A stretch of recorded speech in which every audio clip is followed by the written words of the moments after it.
And we're back. So, um, again, day 17, how to start your grant writing business. Looks like I got knocked off. But that's fine. We're back on. Everything's great. We're just going to keep going. How to start your grant writing business, day 17. And this one, we're talking about how to interview clients. Again, thank you all for hopping back on.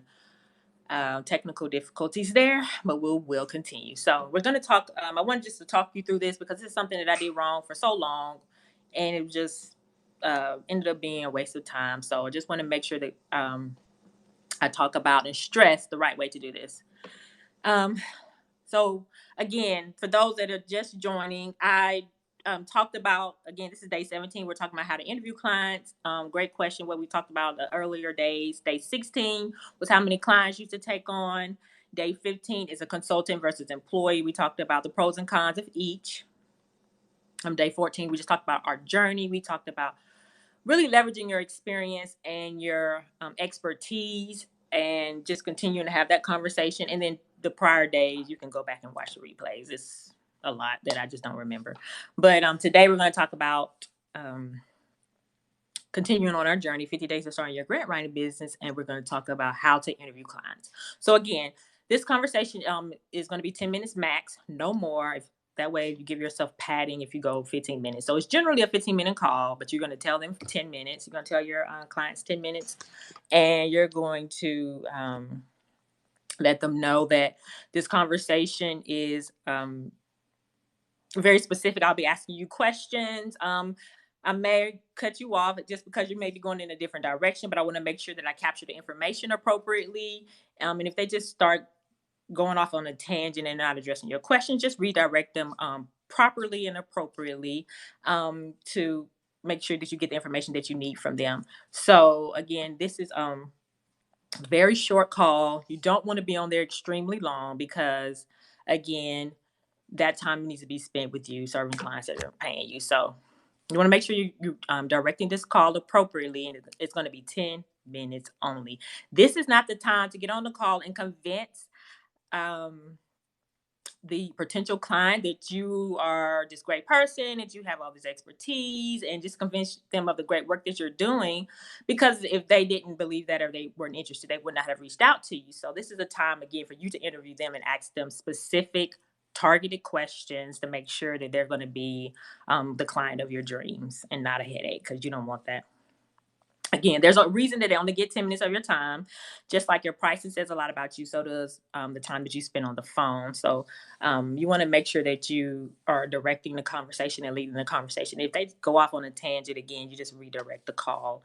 If they start to ask questions about specific things around your expertise, like do you believe we get funding around these certain areas, or do you think these programs are great? Do you know other organizations that get funding and similar services? They start asking like those type of questions. You can just let them know that you charge whatever it is, $150 an hour for one-on-one sessions, and you generally you do not have free sessions. You're doing this as a courtesy to see if they would be a good fit. And I haven't had anyone like get upset about that. They generally understand, and they'll just stay on track with the conversation. So again, keep them on target. Again, politely, just make sure that you ask them the specific and targeted questions. And again, this is something I've done in the past, and I did it all wrong. I was on the call for 45 minutes to an hour asking them questions. Mainly, they were doing a lot of talking. I was spending time convincing them of why they should hire me and all the great things that I've done. Then I would get off the call and then talk about, not talk about, but then spend time putting together a proposal, and then they may or may not hire. So again, you want to make sure that you go into this explaining to your client with all the expectations of the call, and it'll only be 10 minutes. If they want additional time, they have other questions, they can sign up for paid services. Again, your time says a lot about you. It says a lot about you as an expert, so you want to make sure that you drive this call appropriately. So some questions to ask a potential client is, you want to start off the call asking, what do you hope to achieve by hiring a grant professional. And this will get you to the point of what their end result is, what they desire, and what they look like, what they hope the result of hiring you will look like. So you want to take a lot of notes and make sure you capture that. And again, if they go off on a tangent, start talking about other things, you want to make sure you redirect them. You also want to ask them what challenges are they currently facing at their nonprofit. What challenges are they currently facing as a executive or as a program member, as a fundraising professional. You want to make sure that you capture, hear their pain points, the things that are causing them drama, stress. So you want to make sure that you are capturing that information as well. Again, if they go off on a tangent, just redirect them on the call and drive them to make sure that they do answer your questions as specific and as detailed as possible. And again, you want to make sure you're capturing this by taking very good notes. And I was going to share those two questions, but I also want to share a bonus question as well. Is you want to ask, have you worked with grant professionals in the past, and what was the outcome? I think this is very important because, from my experience, I was obtaining a lot of clients who had worked with grant professionals in the past, who had bad experience, who they took their money, they never heard from them again, or they just um, were not upholding the standards of the profession. So it's important to ask this so you can hear about their experience with working with a grant professional, and you want to hear about the outcome that came from that as well. So it was this one period of time where everyone came to me that had been burned essentially by a grant professional, which was very unfortunate. So you want to hear what their experiences has been and how to best support them and make sure that they can feel comfortable that that doesn't happen again. You want to take all detailed notes, and at the end of the call, you'll regurgitate what they said back to them, and then provide your services and pricing. So again, there's a number of the questions that you can ask, and I'm actually going to share all of the questions that you can ask that I would recommend on those that are signed up.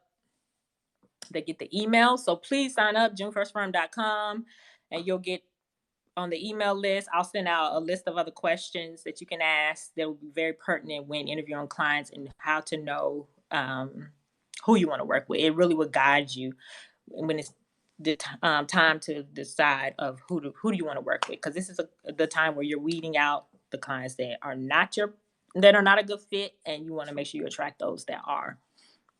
So again, this is a time where you want to be very specific with your time. 10 minutes only, a short call. Make sure you're capturing the information. You're taking detailed notes, regurgitating the information back to the client, what they asked for, potential client, what they asked for, and making sure you're keeping that call, short, sweet, and to the point. So again, this is probably an important topic. This is something that I did wrong for so long, and I just want to make sure that you have the information and the tools to do it right. So do sign up at junefirstfirm.com to get tips, tools, and resources for starting your grant writing business, and how to do that successfully. I made the mistakes. I fumbled plenty of bags. So hopefully you'll learn from my mistakes so you don't have to make the same ones as well. Sign up at junefirstfirm.com to get tips, tools, and resources for starting your grant writing business. And we'll continue on our journey. Again, as we're on day 17. I think someone asked earlier, what other topics have we discussed? And I just said, yesterday was day 16. We talked about how many clients should you take on. Prior to that, we talked about being a consultant versus an employee, the pros and cons of each, and how to leverage yourself as a consultant, and understanding the pros to that so you can really speak to that when you're marketing your services. We also talked about leveraging your experience. That's something that I didn't do so good at. Make sure that you're leveraging your experience and your journey as a grant professional as well. So we use a couple of days to really talk about that, and then make sure that we focus on our journey and our experience when talking to potential clients, or just when you're marketing your services. So those are just some topics. We talked about other things, business expenses, pricing our services. So again, check out those replays from days 1 through 16. Watch this one again for more information. Again, sign up at junefirstfirm.com to get additional tips, tools, and resources for starting your grant writing business. And we'll convene again tomorrow for day 18. And I'll share that topic again for those that are on the list. So sign up at junefirstfirm.com. You'll get more tips, tools, and resources for starting a grant writing business. And I do appreciate your time. Thanks for joining, and I will talk to you all tomorrow.